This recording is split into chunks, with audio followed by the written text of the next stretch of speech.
Salve, salve galera! Dando início hoje ao programa Podcast, aqui no meu canal Alisson Campos 232.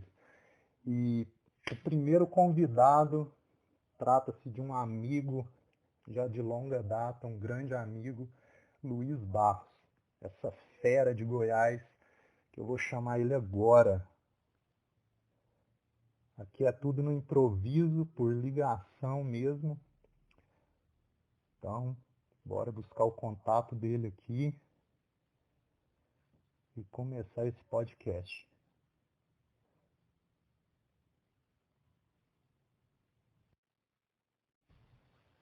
Tá chamando.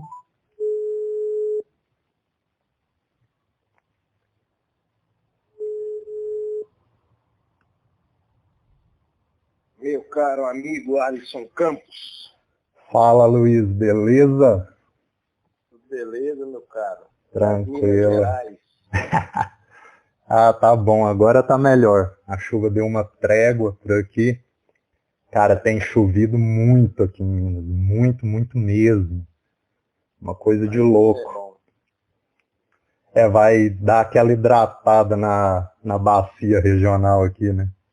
Exatamente. A qual eu não sabia nem o nome. Bacana. Bom, eu já fiz uma introdução aqui, Luiz, antes da ligação. Um novo programa no canal chamado Podcast. E a cada podcast eu tenho um convidado especial. Muito obrigado por estar participando aí com a gente.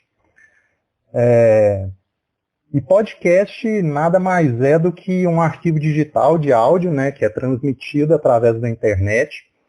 Eu vou transmitir ele através do YouTube e também da Deezer.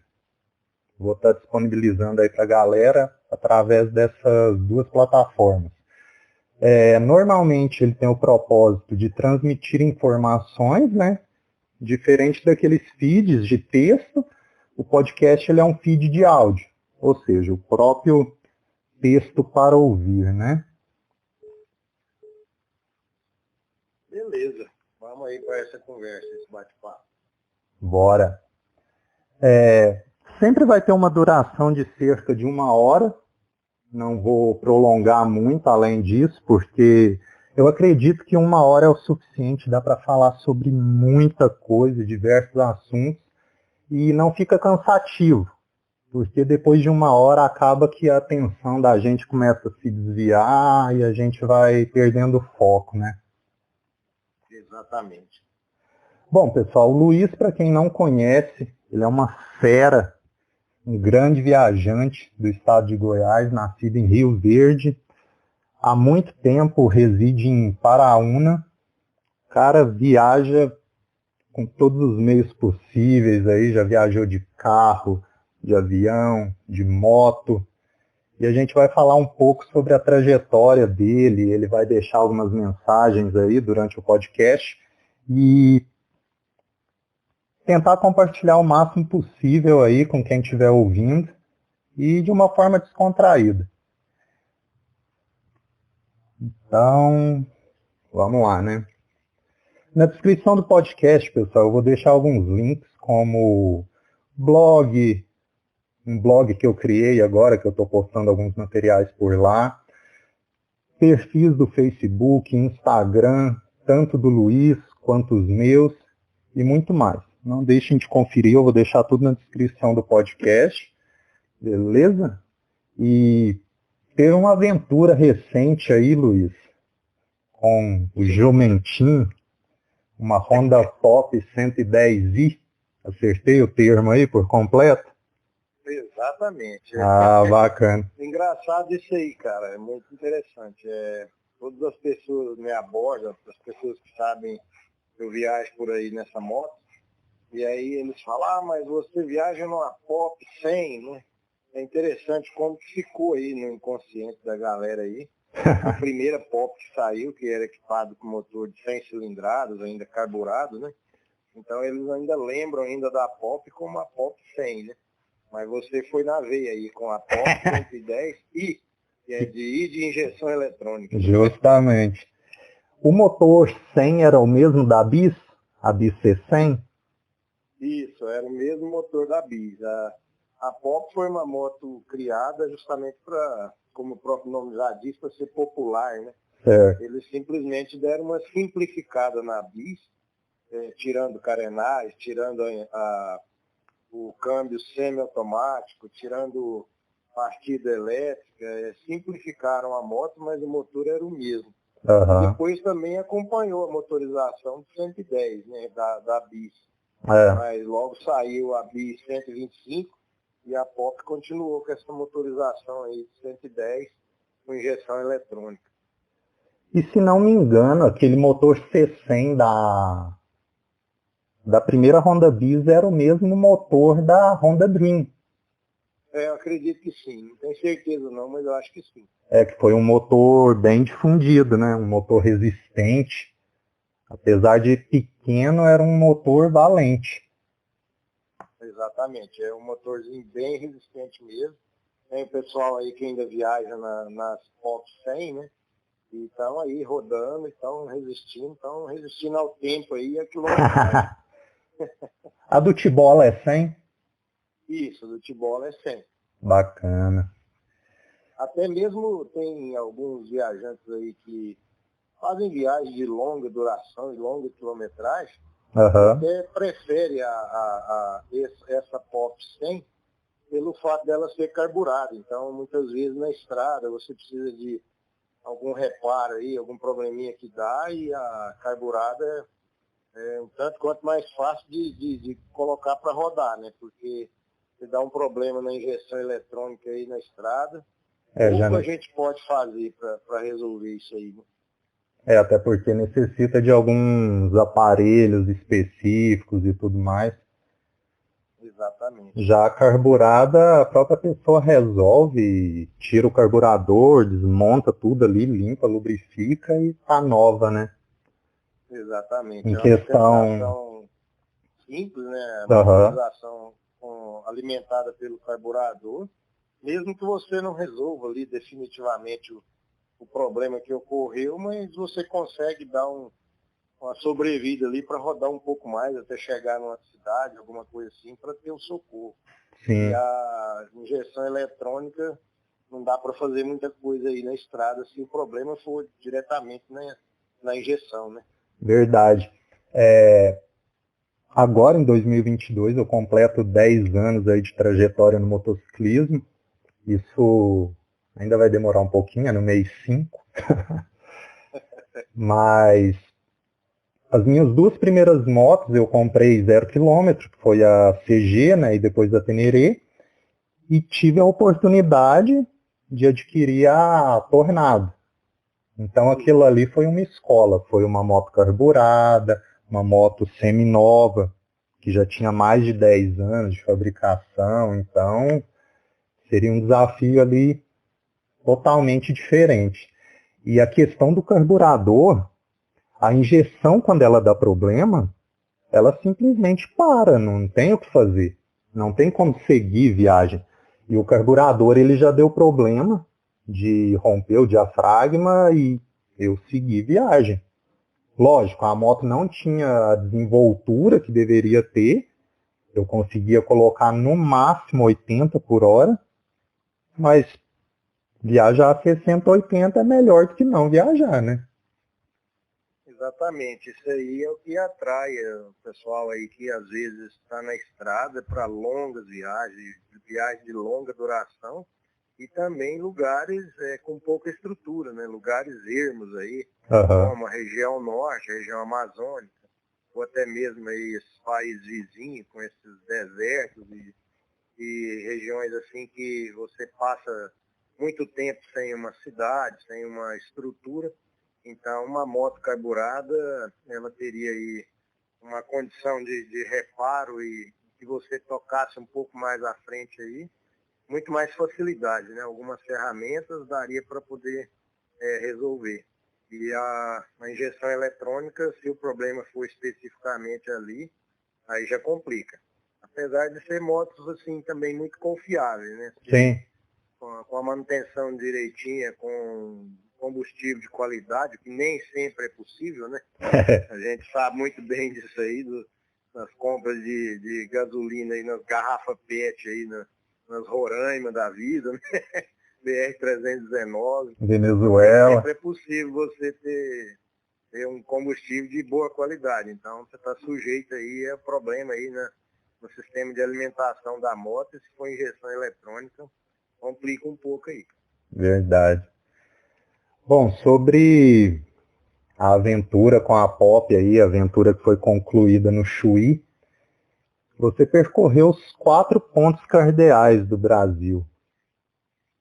Chuí, Exatamente. Oiramutã, Mâncio Lima e a Ponta dos Seixas, né, lá em João Pessoa. Conta pra gente como que foi isso aí, como que foi a experiência em concluir, em percorrer os 4 cantos. A gente pode dizer que percorreu o Brasil todo, né? Porque para chegar em cada um deles foi uma insanidade tremenda. E foi tudo com o jumentinho. Isso é, a gente já tinha viajado aí pelo Brasil de carro e inclusive até já conhecia a maior parte dessa região e desses pontos aí, né? Uhum. Mas assim, o desafio específico aí com a Pop, jumentinho, foi agora recente, esse ano. Todos esses pontos aí foram visitados esse ano. Com uma diferença aí de alguns meses, porque a primeira incursão foi em maio, né, nas minhas férias de trabalho, e eu iniciei aí 2 desafios ao mesmo tempo, que seria percorrer os 3 extremos lá do norte do Brasil, e a Ponta dos Seixas, lá em João Pessoa, o Iramutã, em Roraima, e Mâncio Lima, no Acre. E como eu saí aqui de Goiás para poder buscar esses pontos aí, e o trajeto ali contempla também boa parte ali da região amazônica, então eu já aproveitei e fiz o desafio também de percorrer toda a Transamazônica, né? A BR-230. Que praticamente ali coincide o ponto inicial dela ali em Cabedelo, ali na Paraíba, bem próximo de João Pessoa, sim, sim, com a Ponta dos Seixas, que é o extremo oriental das Américas ali, consequentemente também o extremo oriental do Brasil, né? Uhum. Ponta dos Seixas. Então a gente já fez ali o registro ali para o desafio da Ponta dos Seixas, de Cabedelo, que é o quilômetro 0 da Transamazônica, BR-230, e percorreu toda a Transamazônica, com seus trechos aí de asfalto, outros de terra, de lama, e uma rodovia mística aí, né? Verdade. Impressionante como que em toda a sua extensão aí, 4.226, se não me engano, né? Ela tem tantos ecossistemas assim diferentes, e que ela te permite aí uma aventura e você nunca vai ter um clima igual em toda a extensão da rodovia. É impressionante isso. Você está rodando em plena seca, né, com poeira, com calor, e de repente você dorme em uma cidade e no outro dia você já amanhece com chuva, com barro, com lama, mas é uma aventura incrível. E no final do percurso da Transamazônica, a gente retornou até o Maitá e seguiu para Roraima, para alcançar o extremo norte lá do Brasil, cidade de Uiramutã. Voltando ainda para o Amazonas, ali, Manaus, e percorrendo de volta a BR-319. Dessa vez, uma condição um pouco melhor do que da primeira vez que eu passei por ali. E retornando até Porto Velho, para ir em busca do extremo oeste, que é Mâncio Lima, no Acre. E fomos em busca desse Mâncio Lima aí, percorrendo estrada esburacada aí no Acre, e fomos lá e fizemos esse registro aí, voltando para casa nesse período de férias. E que depois a conclusão se deu agora recente com a busca do Chuí, né? Que seria o quarto ponto extremo do Brasil aí, quarto ponto cardeal aí do nosso país. Bacana demais. Uma grande aventura. Cara, eu não tinha me dado conta que foi tudo em um ano. Foi tudo em 2021, né? Exatamente, foi dentro do mesmo ano. Diferença de alguns meses aí de maio para dezembro, né? Eu sempre comento com as pessoas que o tempo passa muito rápido. E se a gente não fizer nada, ele passa e a gente ficou ali parado, né? Exatamente. Então é melhor fazer alguma coisa, porque de todo jeito o tempo vai passar. Então a 319 já foram 3 vezes de moto. Na verdade foram duas, porque quando eu fui buscar o Iramutã lá, o ponto norte, eu estava assim num período de 15 dias que eu estava na estrada, a partir do momento que eu saí aqui de Goiás, e eu já estava assim, bem cansado, né? Ah, verdade. E como eu já tinha enfrentado a BR-319 uma vez aí numa condição crítica, eu estava sabendo que eu ia ter problemas na 319. Então eu pensei que eu deveria descansar um pouco, pelo menos um dia ou dois ali em Humaitá, para enfrentar a 319. Uhum. Aí me veio na cabeça que, como a gente tem o tempo limitado aí, né, de período só de férias, para fazer essas aventuras por aí, eu falei, ao passo que eu fico aqui um dia, 2 dias descansando, eu pego o barco aqui, desço para Manaus, que eu faço as duas coisas ao mesmo tempo, né? Já Verdade. desloco aí para Manaus e já vou descansando. Assim eu fiz, aí eu desci de Humaitá para Manaus em 3 dias aí, e já fui descansando. Então eu peguei nessa viagem a 319, só na volta. Então Uhum. não estava muito ruim, mas mesmo assim, como eu costumo dizer, a gente não passa impune ali pela 319. Ah, jamais. Bom, Luiz, fala mais um pouco sobre a Pop, sobre essa moto, uma moto pequena que se tornou um grande ícone nacional. Querendo ou não, ela é uma moto lendária. Quando ela deixar de ser produzida algum dia, ela vai ser lembrada. Por enquanto, talvez, se bem que a Bela Fita está uma loucura, né? Todas as motos estão tendo uma valorização gigantesca, mas a Pop ainda não é muito procurada. Só que essa moto, o dia que sair de linha, eu tenho certeza que os colecionadores vão ficar tudo louco atrás dela, porque é uma moto que, para quem gosta de história, quem se preocupa ali com o que ocorreu, a história do motociclismo no mundo e aqui no Brasil, é uma moto que vale a pena ter na coleção, né? Fala mais sobre ela aí pra gente, cita as qualidades, os defeitos, você que já usou tanto, acredito que não tenha pessoa melhor para falar sobre a Honda Pop 110i do que você, né? Então, a Pop, quando ela surgiu aí, a Honda já trabalhava com a Bis aí no mercado, né, um certo tempo, e surgiu a Pop justamente com esse apelo aí de ser uma moto barata, né? Uhum. Até as propagandas, os comerciais que a Honda fazia era batendo em cima disso aí. Eles pegaram uma moto bis e reduziram os custos de produção dela, tirando aí algumas características dela.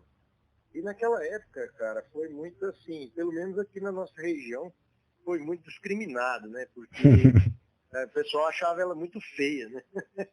E, inclusive, eles falavam assim, eles chamavam da mobilete da Honda, né? E é tão engraçado isso aí que as mulheres, como elas se preocupam muito com estética, né? Uma vez eu fui comprar uma moto para minha esposa, e aí, não, vamos comprar uma Bis.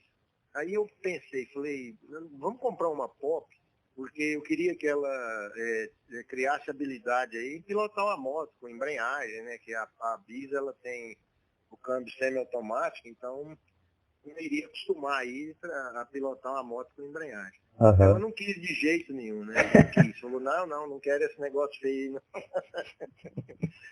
É interessante que ficou isso aí, ficou esse estigma aí da moto feia, mobilete da Honda e tudo mais. Mas aí a minha história com a Pop, ela começou quando eu resolvi fazer essa viagem aí pelas Guianas, e eu iria fazer de moto, porque a minha esposa se mostrou assim meio pouco motivada a fazer a viagem, porque é uma região ali difícil de percorrer, de carro seria muito difícil por conta da balsa, né, de Belém a Macapá e toda a burocracia da Guiana Francesa, então eu resolvi ir de moto, que eu ia sozinho. Aham. E eu queria fazer essa viagem numa moto de baixa cilindrada, inclusive inspirado em você aí, que já tinha percorrido tantos países aí com uma CG, né? E comecei a pesquisar sobre essas motos. A gente já conhecia as motos básicas aí da Honda, as CG antigas, as bolinhas, né? E as Titan, que veio evoluindo. E já sabia da durabilidade, da resistência, da confiabilidade dessas motos. E foi pesquisando. E eu pesquisei muito sobre a Pop, e aqui na nossa região, não sei por aí, mas eu vejo que aqui no centro-sul do país não tem, assim, uma venda, uma preferência muito grande pela Pop. A gente não vê tantas motos rodando por aí. Mas no Nordeste e no Norte do país é o que rola, né? Aham. Então comecei a ler alguma coisa, pesquisar e vi que realmente a Pop aí, ela seria a sucessora daquelas motos mais básicas, mais rústicas aí da Honda, as mais confiáveis. E me convenci disso aí, que realmente ela é uma moto muito confiável. E eu precisava disso nessa viagem das Guianas, porque era uma viagem que eu ia fazer sozinho, né? Pegando alguns trechos assim bem ermos, e eu ia ter que ter uma moto que não me desse problema aí nesse trajeto. E acabei chegando aí pelas pesquisas, pelo que eu pude ver, de relatos e tudo mais, que a moto ideal, de baixa cilindrada, seria a Pop. E também é uma questão de ser uma moto pequena, leve, porque eu sabia que eu ia pegar aí a volta pela 319, já com muita chuva, muita lama, muito barro, assim como está aí no vídeo que a gente colocou na internet, para o pessoal ver. E eu precisava de uma moto que eu conseguisse me virar sozinho com ela na 319, porque eu sabia que naquele momento ali não ia ter trafegabilidade ali, então não ia ter outros carros, outras pessoas transitando ali, que pudesse me ajudar no socorro aí em um momento de atoleiro e tudo que a gente enfrenta ali na 319. Aí eu acabei chegando aí na Pop como a moto ideal para fazer essa viagem, né? E aí depois da viagem eu me apaixonei pela motinha e eu acho meio difícil sair dela, né? As outras aventuras, as outras viagens que eu fiz poderiam muito bem ser uma moto maior, uma moto diferente aí no estilo trail e tudo mais, que seria interessante. Mas eu, como gostei muito da moto e gostei do estilo de viagem que ela proporciona, e é uma viagem mais compassada, mais devagar um pouco aí, você com muitas paradas, até mesmo por conta dos abastecimentos, né? Então eu me adaptei muito ao estilo de viagem da Pop, e desde essa viagem das Guianas eu venho aí rodando nela e me apaixonei aí pela motinha. É uma moto, se for falar especificamente dela, uma moto que tem essa característica de confiabilidade, né? De economia, de fácil manuseio, e que o grande problema dela, digamos assim, seria transitar aí pelas estradas do Brasil aí com tanto movimento de veículos grandes, né? As temidas carretas que rodam por aí, mas que a pessoa acaba tendo que aprender a lidar com essa situação aí. E à medida que você tem uma convivência aí pacífica com esses caminhões aí na estrada, acaba se adaptando bem ao estilo de viagem da Porsche. Acredito que ela tenha diversas qualidades, como você mesmo citou, e seja uma moto perfeita naquilo que é a proposta dela. Eu acredito que o defeito está na pessoa que espera algo que não é daquela moto. Porque não é uma moto para correr, não é uma moto para ter uma velocidade final alta. É uma moto simples, como você mesmo falou, de manutenção fácil, de não ter que gastar uma fortuna na moto, econômica, confiável. Inclusive, na descida para o Chuí, eu vi que você postou um vídeo falando do consumo dela. E achei engraçado que você falou no vídeo lá o seguinte: a gente pode até passar por mentiroso, tem gente que não vai acreditar, mas tá aqui a verdade, né? Quem quiser, é isso aqui. Quem não acreditar, compra uma e faz o teste, né? Exatamente. Inclusive aquilo ali era já a terceira ocasião que eu postava um vídeo nesse sentido aí. Aham. Se as pessoas buscarem lá na rede social e pesquisar, ele vai ver que eu já tinha postado 2 vídeos antes com essa mesma temática aí do consumo dela. Eu não sou aquela pessoa metódica que fica fazendo planilhas e fazendo médias de consumo nem nada, mas uma vez ou outra eu costumo fazer uma média para ver como é que está ali o consumo e tudo mais. Até para conhecer a moto, né? Isso, exatamente. Assim, a gente acaba sabendo muito bem, porque a gente sabe da capacidade do tanque, você sabe quando ela aciona ali a luz no painel, indicando a reserva, então você vai conhecendo. E eu tive 3 ocasiões aí que ela me surpreendeu realmente no consumo. A primeira foi na Guiana, que eu tinha abastecido e rodei um tanto lá, e quando abasteci novamente eu vi que ela estava fazendo aí na faixa de 60 quilômetros, né, por litro, Aham. e fiquei bem assim, surpreso, mas eu pensei nas condições, né, que eu estava ali rodando. E primeiro que é uma gasolina fora do Brasil, que ela não tem essa mistura de álcool, né? Segundo que era uma estrada de terra e normalmente o consumo diminui, você roda um pouco mais devagar, né, mais compassado ali, a estrada não estava tão ruim, mas tudo bem, essa foi uma ocasião. Outras ocasiões se deram, e essa aí, da última que você se referiu, a outra ocasião também foi numa estrada de terra, foi na Transamazônica. Eu saí de Apuí e fui até um vilarejo lá e reabasteci a moto e fiz os cálculos lá. Ela também estava fazendo aí nessa faixa de consumo aí de acima de 60 km por litro. É uma coisa assim meio maluca, né? Porque ninguém fala nesses termos aí. Quando você fala nessas motos aí, no consumo aproximado de 50 km por litro, até você não assusta ninguém, né? Mas quando chega aí nesse nível de 60 quilômetros, ela acaba sendo impressionante. E nessa última aí, eu achei interessante demais. Eu saí de Rio Verde de manhã, e normalmente essas coisas ocorrem de manhã. Eu acho que é porque quando você sai de manhã, você sai com uma velocidade um pouco menor, você está um pouco mais tranquilo, e a tendência durante o dia é aumentar um pouco a velocidade nas estradas. Então eu estava rodando ali numa boa, e eu conheço bem a região, né? E eu sabia que essa cidade lá que eu estava chegando, que é Itajá, ela fica aí nessa faixa de 180 quilômetros da cidade. E a moto, ela tem uma capacidade de 4,2 litros, e quando ela tem em torno de 1 litro de combustível no tanque, ela acende ali o alerta ali no painel. E eu rodando e estava aproximando já dessa cidade e não acendia nada. Eu pensei, deve ter estragado, né? Deve ter queimado. E aí quando eu abasteci lá e coube lá aquela quantidade de combustível, eu perguntei, confirmei com o rapaz do posto. Falei, quantos quilômetros daqui Rio Verde? Ele falou, 180. Aí eu falei, não é possível. Não, é possível o quê? Eu falei, foi isso aí, ó, que coube aí no tanque que eu consumi. Então, assim, é impressionante. Assim, vale ressaltar que a minha condução é bem tranquila e eu fiz uma alteração também na transmissão dela, né? E ela vem com uma transmissão com o pinhão de 14 dentes e a coroa de 34 dentes.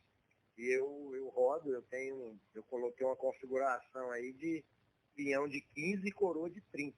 Então ela dá uma velocidade final um pouco maior na estrada, com uma rotação do motor um pouco mais baixa, né? Isso aí também contribui um pouco na economia da moto. Verdade. Uma moto aí que está consumindo entre 60, talvez até 65, né? Autonomia gigantesca. Na média mesmo, quando você roda aí, igual eu estava dizendo, em parte do dia que você acelera um pouco mais e acaba tendo uma condição aí de clima, de calor e tudo mais, ela acaba aumentando o consumo, né? Mas sempre eu digo, quando as pessoas perguntam, eu falo, acima de 50. 50 é garantido. 4,2 litros, né? Então vamos colocar aí em média 60. 6 vezes 4, 24. Cara, 250 quilômetros, hein? Sempre eu rodo com um tanque. quilômetros com o tanque. É muita coisa. Essa média certinha, porque está sempre reabastecendo, né? É, claro. Você não deixa terminar o combustível no tanque para reabastecer. E também não fico fazendo esse controle, mas sempre eu sei que acima de 200 quilômetros eu faço com o tanque dele. Aqui no Sudeste tem crescido o número de pessoas que têm POP. E sempre usando na cidade, pela economia, porque é uma moto que com o combustível do preço que está, rapidinho a pessoa paga o investimento. Para esse tipo de utilização aí, ela é praticamente perfeita. A gente não fala que ela é uma moto ideal para as aventuras aí que eu faço, que muitos aí estão fazendo, porque realmente uma moto dessa na estrada, ela não é o ideal, né? Isso mostra que ela vai além da proposta dela, né? Ela aguenta até isso, até longas viagens. Exatamente. Eu costumo dizer que ela não foi feita para estrada. A gente roda porque é teimoso mesmo. Mas acaba dando certo, né? Claro. Mas ela, a configuração dela de marchas, de distância de marcha, de transmissão, ela é perfeita para a cidade. Ela tem força para andar na cidade, como ela é 4 marchas, né? E ela tem força para andar na cidade, ela é pequena, ela tem uma dirigibilidade boa na cidade, né? Manobras aí, e bem econômica. Então é uma moto feita realmente para esse tipo de público aí, a pessoa que precisa de uma moto para rodar na cidade, economia, ir para o trabalho, voltar, ir para a escola, ela é quase perfeita aí. E roda bem, porque dá para chegar em 80 por hora tranquilamente, né? Sim, quem tem cidades aí, às vezes, não estou nem dizendo de estrada, mas cidades aí com vias rápidas, né? Precisa esticar um pouquinho mais, deslanchar, ela consegue essas velocidades aí. Durante a noite eu vejo uns 3 motoboys aqui em Patrocínio que já estão usando a POP. O preço do combustível aí está empurrando o pessoal para a moto cada vez mais econômica, né? Até na moto já está pesada aí abastecida. Anunciaram 2 baixas aí no preço, mas eu não vi isso ainda não. Eu abasteço aqui de R$ 7,05 a gasolina comum. Absurdo. Para subir tem uma dinâmica bem tranquila. Bem simples, né? Não é fácil não, né? Verdade. Cara, eu gosto muito de histórias antigas, as histórias que as pessoas mais velhas contam, pessoas mais experientes, né, que viveram em épocas diferentes. Eu li um texto antes da virada do ano, um amigo compartilhou na descrição de uma foto dele, o Walter Borges, lá de Boa Vista, Roraima, um salve aí para ele. E o texto era interessante, porque falava que cada um tem seu momento. A gente não está adiantado e nem atrasado. A gente não precisa ficar naquela loucura.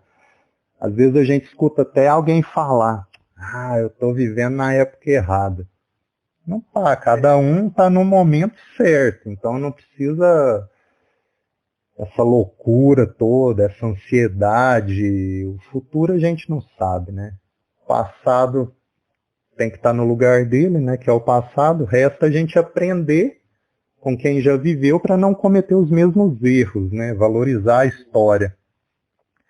E eu gostaria que você falasse sobre uma aventura antiga que você já viveu, aquela que te moldou e que você disse, é isso que eu paquera. Disso aqui que eu gosto. Cara, Então, pode puxar lá do fundo do baú. Então, cara, para mim isso aí não poderia ser diferente, né? Tem que estar relacionado aí com viagens, não tem como. Mas desde a tenra idade aí, a minha loucura pela estrada, por viajar, por conhecer lugares novos, pessoas, ela é muito grande. E a gente buscava aí de todas as formas possíveis aí, tá na estrada, tá viajando. Então, assim, com uma idade menor, a gente não tinha recursos, então você buscava viajar da maneira que dava, né?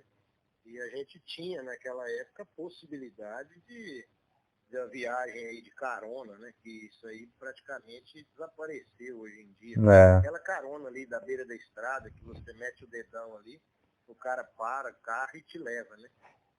Com a violência, com a legislação de trânsito, que restringe muito, né? aham, Acaba que as pessoas não fazem isso mais, né? Nem dão carona e muito menos pedem também, porque sabe que verdade. não vai conseguir.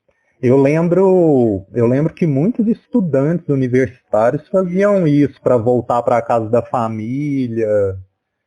Isso. Eu estudei em colégio agrícola, né? Aí Aham. nos idos de 83 a 85. E o pessoal, eu como era da região, não tinha muito isso, mas o pessoal que era de longe utilizava muito esse mecanismo aí para ir para casa, né? Era um tempo de muita pobreza, não era exclusividade de alguns, não, era difícil para todo mundo. Então a carona ela foi um instrumento aí que a gente usou no passado e buscava viagens econômicas. Eu ainda tive uma oportunidade ainda de pegar ainda algumas ferrovias funcionando ainda com passageiro, então viajava de trem e buscava o que era mais barato. Mas aí chegando aí na pergunta que você fez aí, depois de completado aí os 18 anos, trabalhando já, né, eu consegui comprar a minha primeira moto, que era uma RD 125, as lendárias aí, dois tempos, né? Fumaça para todo lado, mas era muito boa, as motos eram sensacionais.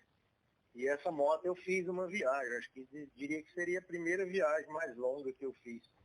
E saí aqui do sudoeste goiano, fui até Campo Grande, no Mato Grosso do Sul, e voltando ali pelo sul de Mato Grosso do Sul, São Paulo, entrando em Goiás, ali na região da Lagoa Santa, Itajá. Então foi uma viagem aí de uns 2.300 quilômetros, 2.400. Eu e um amigo, né, os dois na moto. Então foi uma aventura, meio sem dinheiro, e rodando de qualquer jeito, em estrada de terra também, em boa parte do trajeto.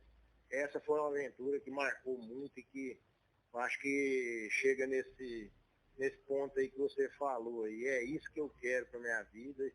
E a gente vem perseguindo isso aí, né? Apesar de que a vida ela passa por fases, né? E eu tive uma fase muito longa aí como você disse aí, de viagem de carro, né? Então Aham. esse verme aí, essa doença do motociclismo aí, ela não sai da pessoa, né? E agora, com 56 anos de idade, estou aí rodando de pop aí. Agradeço por ainda ter essa força de pegar uma motinha tão pequena e fazer esses trajetos longos aí. Outro dia até estava pensando aqui, olhando aquela moto ali, pensando, gente, como esse país nosso é grande, um país continental, mas que você pega uma moto dessa e ninguém pensa que uma moto dessa aqui serve para viajar, para pegar a estrada, e eu já rodei o país todo com essa moto, né? Então, assim, é impressionante você ver que é possível, né? Isso aí é muito legal quando você enxerga que você faz coisas assim que para muita gente é impensável, né? Até mesmo no início da conversa aí sobre essa conquista aí dos 4 pontos extremos aí, a gente não falou, mas somando aí as duas viagens, você imagina, uma bateu 15.200 quilômetros e a outra 5.200, ou seja, mais de 20 mil quilômetros, rodados numa POC, né? E nos 4 pontos do Brasil aí. E ainda no meio dessa aventura aí, nada mais, nada menos do que a BR-330, que é a Transamazônica, e a 319, que é tão lendária assim. Então não é pouca coisa, né, cara? E você fazer isso aí tudo numa moto que as pessoas acham que é para ir na esquina ali comprar pão. São feitos históricos. O legado está sendo construído, aumentando a cada dia e vai ficar para as próximas gerações aí. Um aventureiro, ele nunca morre, né? Ele deixa o legado e vai ser lembrado para sempre. E o bacana das redes sociais, da internet, o registro que a gente deixa. Eu vou colocar no YouTube, demorei para começar com isso, mas a gente está empolgado aí, vamos em frente. Isso, muitas pessoas que hoje têm canais aí do YouTube com bastante sucesso, eles iniciaram como um arquivo pessoal, sabendo que está na internet, está na rede, e a qualquer momento ele pode acessar, e servindo como um backup do registro das viagens, das aventuras que ele faz. Sim. E acabaram caindo no gosto, né, das pessoas, as pessoas gostaram do que viam, e hoje tem muito viajante. E um que confesso aí, que é o canal do Dalcio e da Marilda lá, o Jabuti Motorhome, foi exatamente assim. Eles começaram, eles viajavam numa F4000, viajando pelo Peru, pelo Chile, Argentina, e eles colocavam os vídeos lá como backup, como um arquivo lá na internet para que não perdesse aqueles arquivos, aqueles vídeos. E hoje é um canal que tem uma audiência enorme. É interessante isso. Eu estava comentando com um amigo, o Dom Mongard, já está lá em Parintins, chegou no destino dele, vai ficar alguns dias por lá, depois em Manaus. Eu estava falando para ele, cara, fotos a gente salva, tem o Google Drive e tantos outros aí, tá na nuvem, a pessoa consegue acessar a qualquer momento, tá salvo, não tem perigo de perder aquilo. E vídeo, não dá para fazer isso, porque um vídeo simples, como os vídeos feitos ali para o bate-papo entre amigos, cara, aquilo ali é gigantesco. Se salvar um arquivo daquele, cara, 2 arquivos daquele já enche um perfil do Google Drive. Pois é. Aí você imagina como que vai salvar aquilo, e vai salvar aquilo para quê? Então já coloca bonitinho no YouTube. Se precisar baixar, tem como baixar. Você já posta ele com a qualidade do jeito que foi gravado. Assiste ele lá em Full HD, dependendo do aparelho, até 4K e tudo mais. E não tem essa dor de cabeça com espaço. E está ali disponível para os amigos, para quem quer que queira ver, né? Justamente. Fala mais um pouco aí, Luiz, sobre a sua trajetória de vida. Afinal, além de um aventureiro, a gente está lidando com um ser humano, né? Um grande ser humano, por sinal. Para quem está chegando aí, na verdade, acho que ninguém vai começar a escutar o podcast da metade, né? Quem está conhecendo agora, o Luiz é uma pessoa maravilhosa aí que eu tive a oportunidade de conhecer um tempo atrás. E é um amigo que, com o passar do tempo, hoje a gente conversa praticamente todo dia, né? O dia tem que estar muito atarefado para a gente não mandar uma mensagem para o outro, não falar alguma coisa, não reclamar do serviço e por aí vai. Mas fala aí pra gente um pouco mais da sua trajetória, como que foi acontecendo as coisas na sua vida. Essa viagem de RD foi na década de 80, né? Isso, foi. Você me falou também que você já viajou de bicicleta, né? Essa foi uma viagem específica que a gente fez aqui do sudoeste goiano aqui. A gente esteve aí na sua terra, em Araxá, né? É uma viagem aí aqui por perto. Ida e volta aí por volta de 1.200 quilômetros, né? Mas não é aquela viagem do cara que é ciclista, que faz o treinamento aí todo dia, que está acostumado a rodar 80, 100 quilômetros aí por dia. Era uma pessoa comum, a gente nem estava com as bicicletas no jeito, teve que montar, organizar. Aquilo ali nem fazia parte do dia a dia, pedalar aí como esporte, e fizemos essa viagem. O fato é que é isso, eu acho que falar sobre mim não tem como desvincular da questão estrada, da questão viagens. Eu vivo para isso aí, apesar de que a gente tem família, a gente tem que trabalhar para o sustento, a gente tem que manter casa, tem que manter tudo, mas o meu foco são viagens. Então, falar sobre mim tem que falar sobre viagem. Sempre foi algo intrínseco, né? Isso. Estava comentando até ontem com uma pessoa que um dia eu peguei a bicicleta aqui para dar umas pedaladas aqui como exercício. A gente vai até um rio aqui que fica 20 quilômetros aqui da cidade. E era dia que estava quente, né? Eu parei numa sombra, né? E fiquei olhando o asfalto, fiquei olhando a estrada. E eu, olhando aquela estrada, eu pensei comigo mesmo. Eu falei, eu gosto disso. Eu gosto da estrada, sabe? A estrada é mágica, Bino.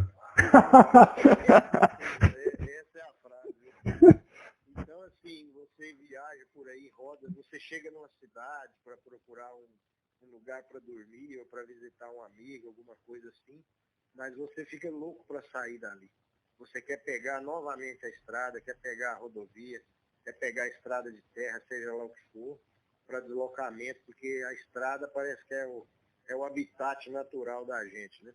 Verdade. Assim, da trajetória, a gente teve uma origem aí bem pobre, não tinha essas condições aí de praticar esse, vamos colocar como hobby, mas nem é hobby, é um estilo de vida, né? Verdade. No início era dessa forma aí que estava te falando, com relação a viagens de carona e de trem, do jeito que desce, mas assim que a gente teve condições de ter um veículo, seja uma moto, seja um carro, a gente dedicou todos os esforços para isso aí. Então, aquela pessoa que gosta da cervejinha depois do expediente, ali a resenha, que gosta do show de música, de um baile, de uma festa, ele tem ali a preferência dele e convive com isso muito bem e gosta. Mas eu abdico disso aí, até mesmo porque não é assim o meu hobby.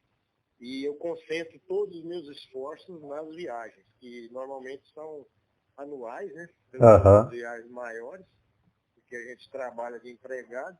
E aí, quando você faz uma análise assim, de uma pessoa como eu, que não tem grandes recursos, a gente trabalha de empregado toda a vida, nunca teve uma herança para poder ter uma estrutura financeira. Se você comparar com uma pessoa do mesmo nível, você vê que realmente você dedica a isso, porque pessoas que talvez tenham o mesmo padrão econômico aí que você, em termos de viagem, de conhecer lugares, não conhece quase nada. Então, a minha trajetória foi em busca desse hobby, dessa paixão aí, dessa loucura pela estrada, pelas viagens, e a gente veio investindo nisso, né? Essa fase aí de viagem de carro, em função da esposa, não curtir muito a moto, que realmente é muito sacrificante aí para quem vai na garupa, né? A gente sabe disso. É verdade. É fácil ter a companheira aí na garupa nessas longas viagens. Então, por longos aí, 20, talvez, eu acho que foram cerca de uns 25, 26 anos, a gente viajou de carro aí por todo o Brasil, todos os estados, todas as capitais, todos os grandes troncos rodoviários. E depois começou também algumas viagens aí fora do país, aqui na América do Sul. E acabou isso aí se transformando numa espécie de meta. E acabamos também percorrendo todos os países, todas as capitais aí da América do Sul. Então, falar assim, de mim é falar de viagens, falar da estrada. Isso é um hobby, é uma paixão e uma coisa que a gente quer fazer enquanto tiver força, enquanto tiver vida, enquanto durar aqui nessa terra. Quem sabe depois também. E eu acredito que quando chegar o momento da aposentadoria, aí você vai rejuvenescer, cara, porque vai estar fazendo o que gosta por mais tempo, então isso aí vai te fazer um bem incrível. Acredito que. Alcançar esse ponto aí. Acredito que aquele cansaço que você fala, aquilo ali nem vai existir mais. A pessoa quando tá bem consigo mesmo, nossa, fazendo o que gosta, não existe cansaço, não existe porém, tudo é lindo, maravilhoso, né? Até um pneu furado na estrada, opa, isso aqui é melhor do que ficar no escritório. Isso é verdade. A gente comenta com algumas pessoas, e tem pessoas que têm essa mesma visão, essa mesma impressão. Às vezes as dores aí do dia a dia, um problema no joelho, no ombro, quando você pega a sua motinha, o carro, seja lá o que for, e bota na estrada e fala, estou partindo para uma viagem, some tudo, cara. Some tudo. Verdade. Até numa estrada como a BR-230, né? A conhecida mundialmente como Transamazônica, uma rodovia complexa aí de você atravessar ela toda. Cara, até nessas estradas a diversidade parece que ela te atrai, que ela te faz bem, que ela tira aquele sorriso do seu rosto, aquilo fica estampado, é uma alegria que a gente vê em diversas fotos aí, a pessoa coberta de poeira e tá sorrindo, tá feliz. A estrada tem realmente essa magia aí de, não sei se porque você está ligado ali, você tem que ter a atenção durante o manuseio ali da motocicleta, seja do carro, mas nós estamos falando mais de motocicleta, para você conduzir a moto, para você trafegar com segurança, a concentração. E nos momentos aí que são possíveis, e são muitos, né? Uhum. Você contemplar ali os arredores ali por onde você está passando, essa diversidade que nós temos no nosso país aí, principalmente, como você está citando aí, a Transamazônica, essa região norte aí, região amazônica, que é maravilhosa, e mesmo que não seja, que seja aqui no Sudeste, seja no restante do país aqui, estradas asfaltadas e tudo mais, mas a gente brinca aí, mas essa magia mesmo, a estrada é mágica. É só para quem tem essa paixão aí mesmo, para entender essa loucura aí. É, quem já provou dela não esquece jamais. E falando aí da 230, o que já percorreu o país todo aí, as principais rodovias nacionais, estaduais, e também na América do Sul, né? Já teve em Ushuaia, já percorreu Ruta 3, Argentina, Ruta 40, né? Fugiu o nome daquela outra. A Pan-Americana também.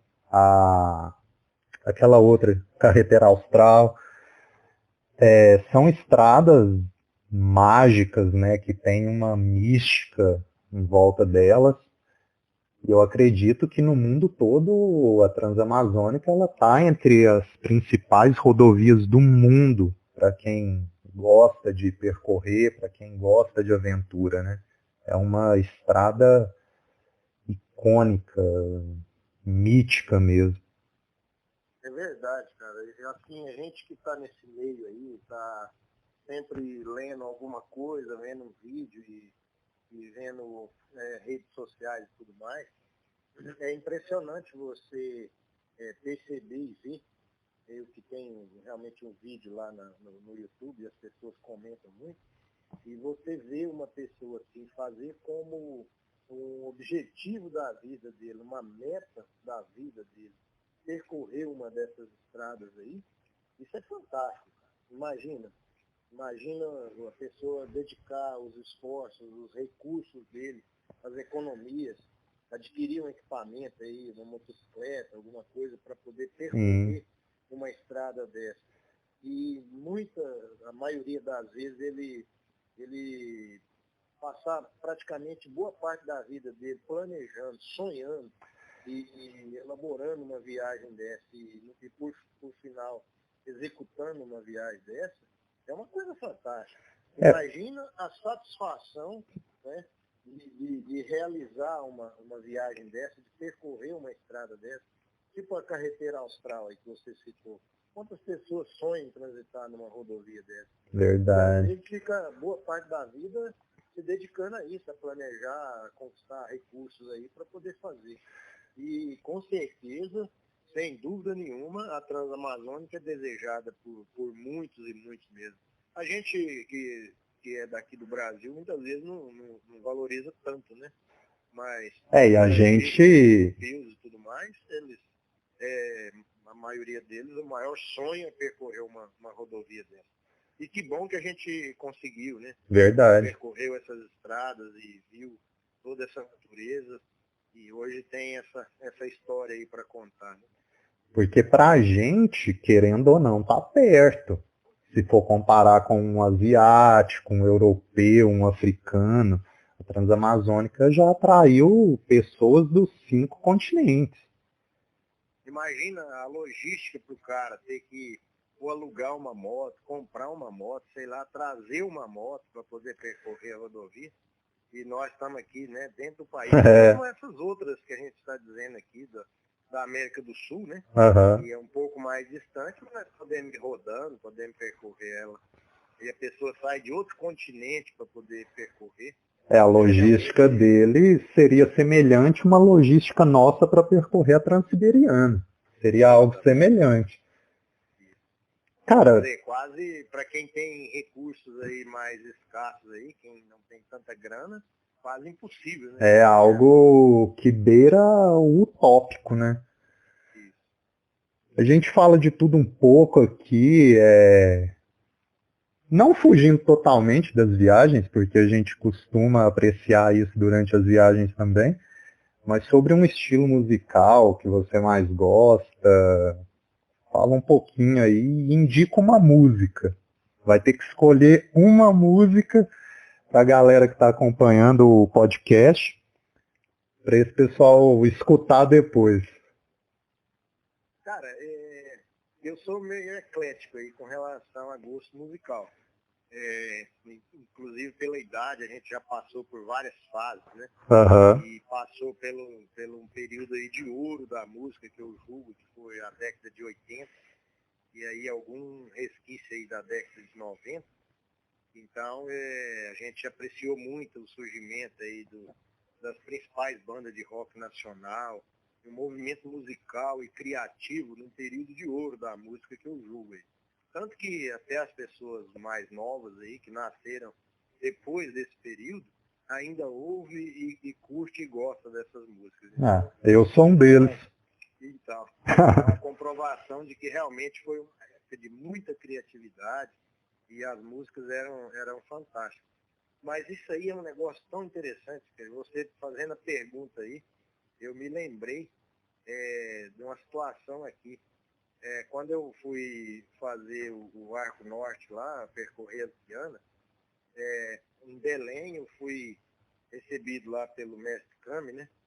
Grande mestre Kami aí, rendo minhas homenagens a ele. Salve, salve. Um dos maiores apoiadores aí do país, né? E eu fiquei na casa dele ali durante 2 dias, e a gente saiu, andou ali por Belém, e um dia ele me chamou, vamos tomar uma água de coco lá na orla, né? Tá muito quente, e fomos. E ele pediu os cocos lá, a água de coco, bem geladinha, a gente estava sentado ali numa mesa, na orla lá, e eu estava escutando uma música, tocando ali do outro lado da rua, num comércio, num bar, alguma coisa assim.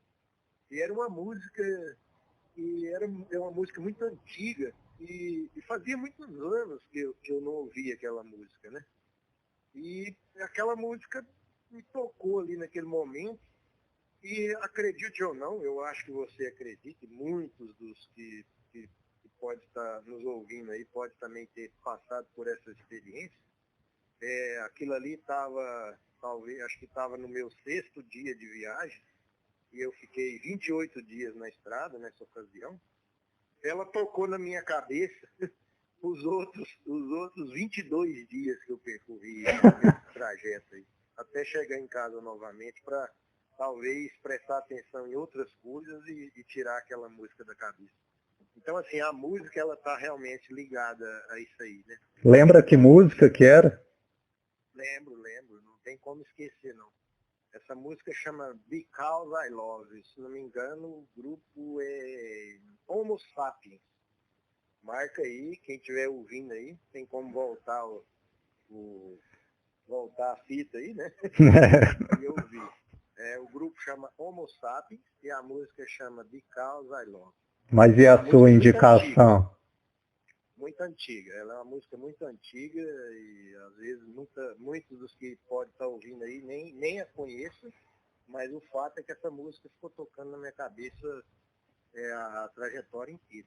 Então, como eu estava dizendo, eu gosto de praticamente todos os estilos de música, mas as minhas preferidas tem essa fase aí do rock nacional, né? Banda de rock nacional, música popular brasileira, e as músicas internacionais românticas aí. Eu não tenho o hábito de ouvir música durante a viagem. Eu costumo ficar mais com os meus pensamentos mesmo. Uhum. E eu faço uma reflexão, é uma frase que diz, né? Quem disse que para refletir você tem que estar parado? Eu, por exemplo, acho que o melhor lugar para refletir é dentro do capacete. Isso é verdade. Dentro do capacete. E comentando com os amigos aqui há poucos dias sobre essa última viagem, eu faço uma leitura, uma releitura da minha vida. Eu faço uma observação ali do ambiente que eu tô vivendo, comentando que eu passo e vejo uma casa abandonada numa fazenda e fico pensando quantas pessoas viveram ali, quantas histórias se passaram naquele lugar, quantas alegrias, quantas tristezas, quantos amores e desamores, né? E isso me faz, assim, viajar muito também na mente. E, muitas vezes eu me emociono muito e choro, é assim, um vulcão de emoções, sabe, na estrada. E isso você vê animais, você vê pessoas, você vê uma senhora, vê um idoso e pensa quantas histórias essa pessoa já viveu na vida, quantos sofrimentos, né, quantas alegrias. Isso aí tudo é motivo para refletir, para repensar a própria vida, para repensar os seus atos, né? Claro. Então, você faz aí uma revista toda a sua vida no passado, tudo que você fez, toda a sua trajetória. Para mim, o melhor lugar para se pensar é ali dentro do capacete mesmo, viajando. Perfeito. A indicação da música vai ficar naquela mesmo que ouviu lá em Belém? Cara, eu posso indicar outra aí que eu considero assim, ela é um pouco mais animada, né? Eu poderia dizer que seria até uma música da minha vida, aí, vamos dizer assim. Paixão Goiana? Não. Self-Control. Existe gravações com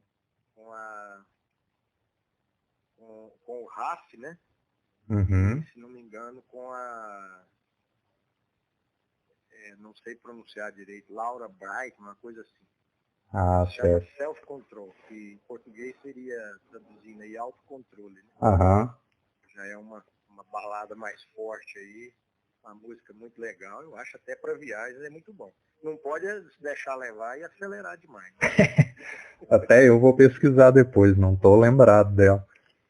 Bom, indica aí pra gente, não só para quem está acompanhando, para mim também, um lugar no Brasil e um lugar fora dele, para a gente poder conhecer, para colocar na listinha ali, opa, isso aqui vai ser um objetivo.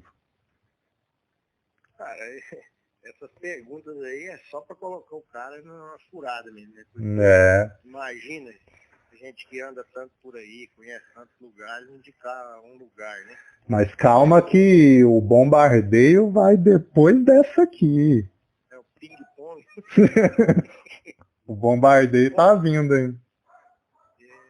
Realmente, às vezes a gente comete injustiça aí, e depois que a gente terminar a conversa aqui, provavelmente vai lembrar de tantos lugares aí que poderia dizer assim, eu tinha que ter dito esse, né? Mas como a gente gosta muito de natureza, eu vou indicar um lugar aqui que você já conhece, mas que a grande maioria do povo brasileiro desconhece, infelizmente, né? Que é Alter do Chão, no Pará. Bacana. Esse é um lugar que eu acho que os brasileiros poderiam evitar todos os esforços para conhecer. Hoje já está bem mais fácil, porque a BR-63 está praticamente toda asfaltada, né? Uhum. Então, de qualquer lugar do país aí você acessa essa localidade por asfalto, mas assim, pela distância e pelo fato de estar na Amazônia aí, que as pessoas tanto desprezam em termos de turismo, né? Porque pensa que não tem nada de interessante para conhecer. Então eu indico o Alter do Chão aí para que a pessoa bote numa listinha aí que no futuro visite esse lugar. Para o destino nacional, né? E nem sei se compensa pegar a estrada, porque tá muito barato ir de avião. Isso. Eu vi passagens aéreas aí para Manaus, para Belém, muito baratas, que eu gastaria de moto para chegar na sua casa. É uma coisa de louco. Com o preço dos combustíveis ainda, né? Pois é.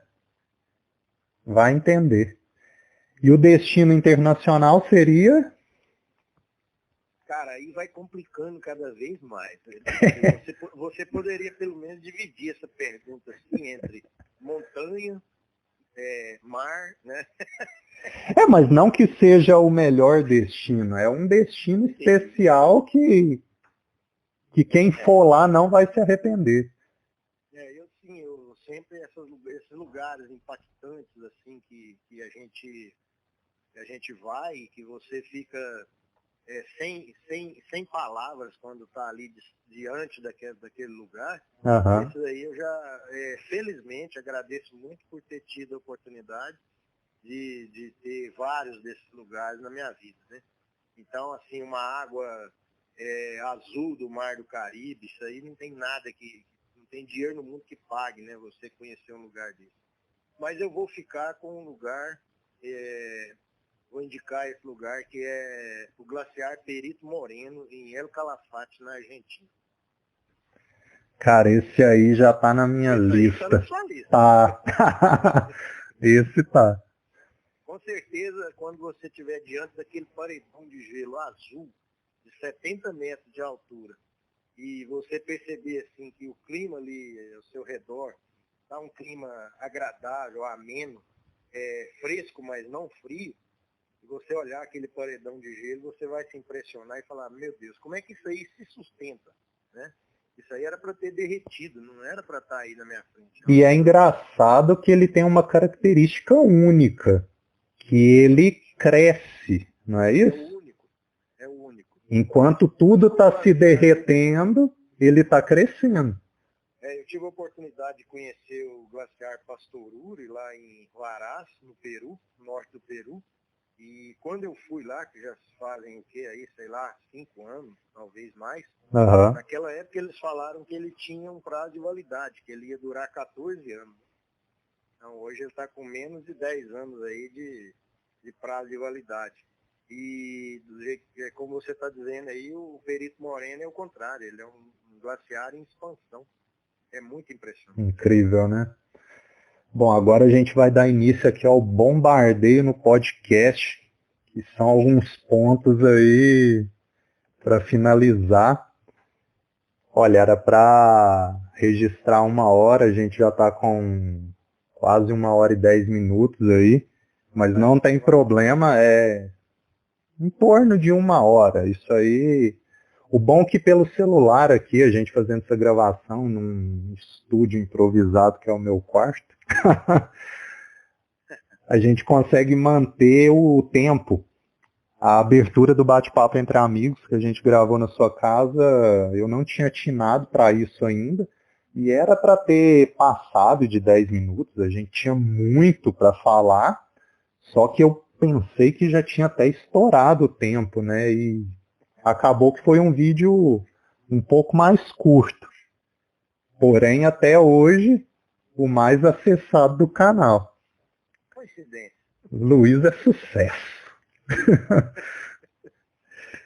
Cara, então vamos lá. Durante a adolescência, a juventude, a gente tem sonhos gigantescos, né? Que muitas vezes eles beiram a utopia, são distantes da realidade. A pergunta é a seguinte: aquele jovem do passado, aquele Luiz do passado, ele sentiria orgulho da pessoa que você se tornou, do Luiz de hoje? Sim, eu acho que sim. Mesmo porque eu costumo dizer, vou tentar ser breve, porque o tempo já... Não se preocupe com o tempo, isso aí não tem problema algum. Eu costumo dizer que eu mudei muito pouco a minha maneira de pensar, desde de adolescente. Não vou dizer criança, porque aí já a criança ela não tem ali aquelas linhas principais do direcionamento da vida dela, né? Ela vive meio que ao léu, né? Mas ali, desde a adolescência, quando você começa a se dar conta das coisas, do mundo, do que é a vida, em linhas gerais, vamos dizer assim, as linhas principais, eu mantive até hoje. A gente vai fazendo um ajuste aqui e outro ali, e acaba mudando alguma coisa durante a trajetória de vida. Mas em linhas gerais, ali, o tronco principal do que eu pensava da vida, da existência e tudo mais, eu penso até hoje. Então, por isso eu acho que se eu pudesse voltar no tempo e enxergar o que eu sou, o que eu estou vivendo hoje, eu acredito que eu sentiria orgulho, principalmente até por manter essa coerência aí. Verdade. E você é uma pessoa que a gente tem que admirar, porque sempre teve uma linha de raciocínio tênue e uma pessoa cheia de virtudes,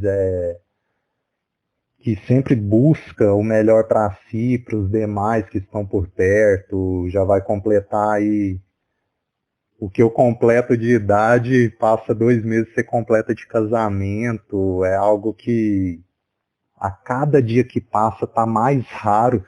Hoje as pessoas não têm a paciência, a empatia de ver o lado do outro, né? E um casamento aí que já vai para 32 anos, não é isso? Isso é algo... então, eu faço 32 em outubro agora você completa 32 de casado, né? Isso, em dezembro. Então isso é algo de se admirar, porque parece que hoje as pessoas são descartáveis, né? Cada um pensa em si, não está nem aí com o outro, não existe empatia.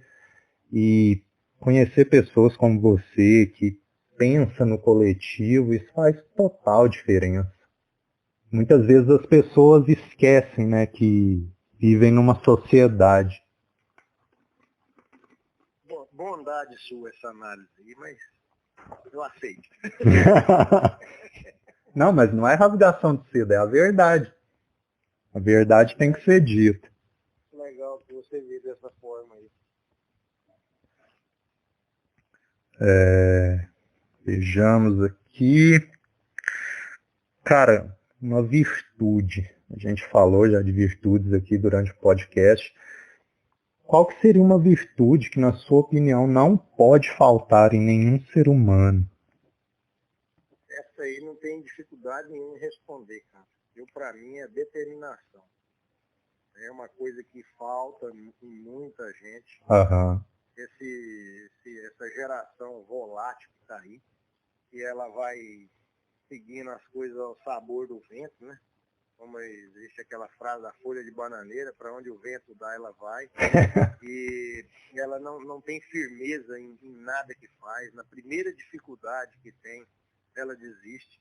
Isso é uma característica muito ruim, ao meu ver.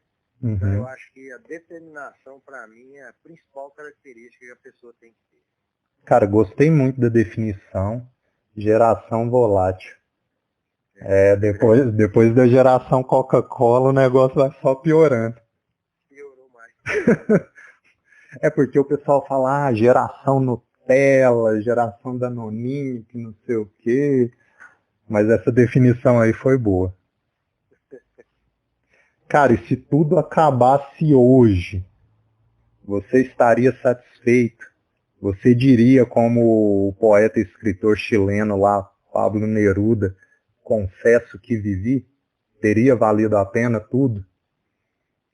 Então, a gente entende essa questão de tudo acabar aí, poderia ser de diversas formas, né? O mundo acabar, mas é mais fácil a gente acabar do que o mundo. Né? Então, a gente entende aí como tudo acabar, você morrer, né? E eu sempre comento, já conversei com você, já comentei com você, com outras pessoas, que eu estou preparado para isso. Não aquela pessoa que diz que está preparado lá, o religioso, que não, eu estou em paz comigo, com Deus, com tudo, então eu estou preparado para morrer. Não é nesse aspecto, não. Eu estou preparado, assim, eu acho que é uma consequência natural, um dia tudo acabar. Sim. Esse dia pode ser a qualquer momento. E não diria que eu estou realizado, que eu estou satisfeito, porque a gente ainda quer muita coisa pela frente. Mas também, se acabasse hoje, eu não ficaria frustrado. A gente sempre comenta, né, que seriam necessárias 10 vidas ou mais para conhecer tudo que a gente tem vontade. Exatamente. E a gente sabe que não é possível, né? Então, dentro do que foi possível, a gente fez e está fazendo, continua fazendo até o dia fatal, né? Eu estava até comentando com a Mayara, que ela é espírita, acredita em reencarnação, outras vidas e tudo mais. Aí eu entrei no seguinte ponto com ela, por curiosidade mesmo. Eu falei, mas se existem outras vidas aí, se a gente deixar um legado na próxima vida, a gente pode encontrar com aquele legado e dar continuidade. Aproveitar, né? Pois é, já deixa o resumo pronto e pau na máquina. Segue dali pra frente. É a evolução. Ó, mais um termo em inglês, que eu sei que você ama essa língua. Spoilers. Tem algum spoiler aí sobre as próximas trips? Ó, mais um, hein? Tá louco, desse jeito eu não vou entender, não. Tem sim. Já é o terceiro ano de planejamento de uma viagem que eu tenho aí para Bolívia, para ficar ali na região dos vulcões ali, entre a Bolívia, o Chile e o Peru. E mês de maio agora, a coisa acho que vai ser deflagrada. Se não mudar nada, né? Porque a pandemia está aí, houve um avanço na vacinação, liberação de fronteiras, evoluindo bem. De repente aparecem aí essas variantes que começam a complicar um pouco a coisa, né? Mas se tudo correr bem, a gente está com essa viagem aí planejada e vai ocorrer em maio. E a gente vai fazer um trajeto aí bem interessante, né? Vou estar repetindo países aí, mas em lugares que ainda não passei, lugares fantásticos aí. Sim. Principalmente você vai estar na nossa fantástica e muito querida por mim, Cordilheira dos Andes, que é o meu sonho estar sempre naquele lugar ali. Se eu pudesse, pelo menos umas 2 vezes por ano, eu estaria ali. Mas vai dar tudo certo. Vai anotando no cartãozinho as vacinas, que quando completar 10, aí eles pagam a sua viagem. Cara, o que você considera de mais valioso em toda a sua vida? Aquilo ou aquela pessoa que você fala, não, aqui está o meu tesouro. A pessoa, hein? Complicou a coisa aí, né? Olha, o cara primeiro faz um silêncio. Não pode deixar de falar a esposa de jeito nenhum, porque senão vai pro pau, não tem que jeito. Eu pensei, esse silêncio, ele está pensando bem no que vai responder, a Mônica já deve estar do lado. Exatamente. Vai jogar um caroço de piqui na cabeça dele. Não, mas realmente a sequência natural aí, quando se fala em pessoas na vida da gente, evidentemente que tem os mais diversas modalidades, vamos dizer assim. Você sempre teve aquele mestre ali na educação, na escola, né?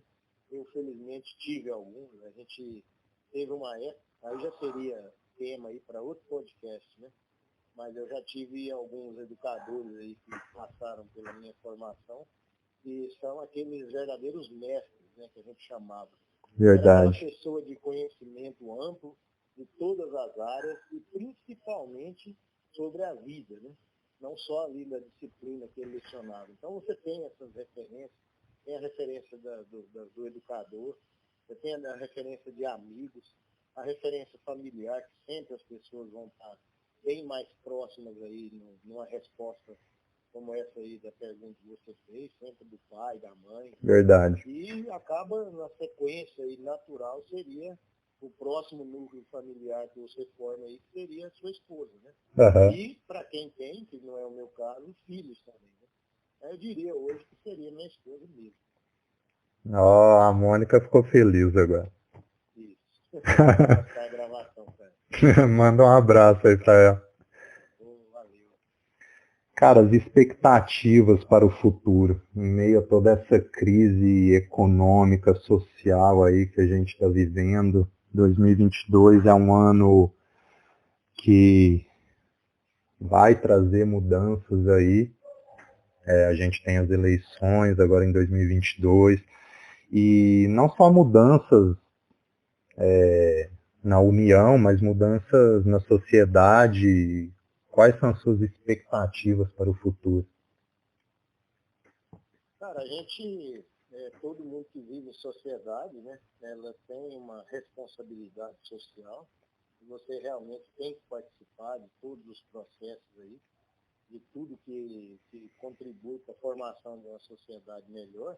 Uhum. Mas eu acho que eu me dou aí o direito de que a cada ano que passa, você ir deixando um pouco dessa responsabilidade para gerações que vão vir. Tem até uma frase que o pessoal usa muito que serve para tudo. O velho tem que dar lugar ao novo. Então é assim mesmo, sabe? Alguns têm que sair de cena para outros entrar. Então vou continuar no meu papel de cidadão, participando das decisões do país, como eleições, como as discussões para que você tenha legislação, que você tenha representantes cada vez melhores. Mas hoje eu já me dou no direito de ter um projeto um pouco mais pessoal, né? Então você meio que fica alheio aos acontecimentos macros aí e começa a focar nos seus projetos pessoais, visto que o seu tempo vai ficando curto aqui, né? Cada vez você tem que aproveitar melhor ele. Não Verdade. deixar de continuar participando das decisões, de todas as discussões que envolvem o futuro, em benefício do nosso país, do nosso povo, mas eu vou me dar o luxo de dedicar um pouco mais aos meus projetos pessoais, né? E aí, com isso, a gente vislumbra realmente ter aquela paz mais garantida aí talvez a médio prazo aí, né, visto que a gente ainda não tem um futuro garantido em aposentadoria ou patrimônio suficiente para ter uma vida econômica independente.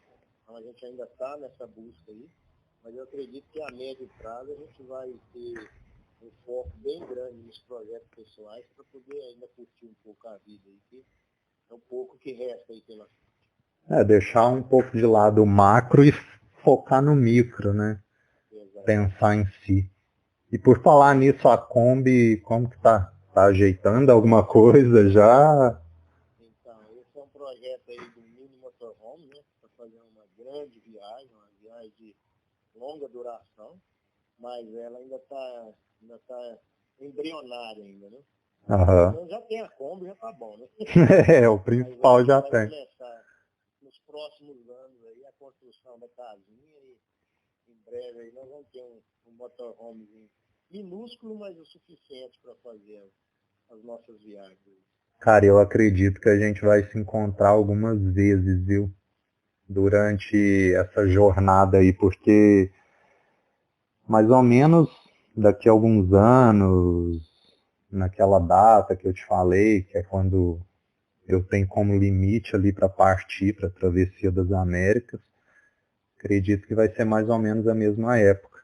Vai meio que coincidir, né? A gente vai se encontrar aí com tempo. A gente vai ter tempo, olha que loucura. Pelo menos o período mínimo aí de 2 anos eu vou estar fazendo a Travessia das Américas. Ah, vai atravessar as Américas também com a Kombi? Não, tô falando aí. Ah, sim. engraçado que ele surgiu aí. É porque quando fala já pensa logo nas três, né? Nas três Américas, né? Teve uma época que o Roberto Issa, que é um fotógrafo, ele fez uma viagem longa com uma camper, um motorhome feito numa F4000. Aham. Ele deu o nome da viagem aí de Travessia das Américas. Ficou aqui no meu inconsciente isso, mas realmente não é a Travessia das Américas, não. Seria mais legal falar uma volta pela América do Sul aqui. Um tour completo. Isso, completo. Luiz, deixa uma mensagem aí, mais uma, né? Para quem está acompanhando o podcast. Seja sobre o que for, cara. Fica a seu critério, a sua maneira. Então, eu acredito que o meio aí que a gente tem de relacionamento, tanto você como eu, está voltado aí ao pessoal da estrada, das viagens, né? Uma parte enorme aí de motociclistas, uma outra menor de caravanistas, de pessoal que viaja de motorhome, de Kombi e tudo mais, muita gente vai ouvir isso aí. E eles já têm uma consciência muito boa em relação a isso aí, de que a relação interpessoal, né, conhecimento de pessoas novas, de culturas novas, é o que a gente deve buscar. Então eu deixo como mensagem aí, quem não tem nada a ver com essa história, ou quem está aí pensando em futuramente viajar, de conhecer novos lugares, mas eu deixo essa mensagem aí de que façam isso mesmo e que foquem a sua viagem nas pessoas, né, das pessoas novas que você vai conhecer. E eu tenho certeza que isso aí vai engrandecer muito mais ainda as viagens, os passeios, as viagens internacionais, nacionais, seja qual for o destino.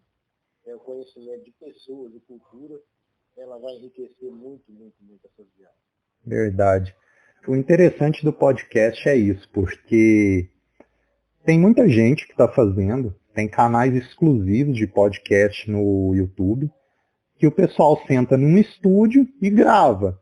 Já que é para o YouTube, a pessoa grava ali, tem o vídeo.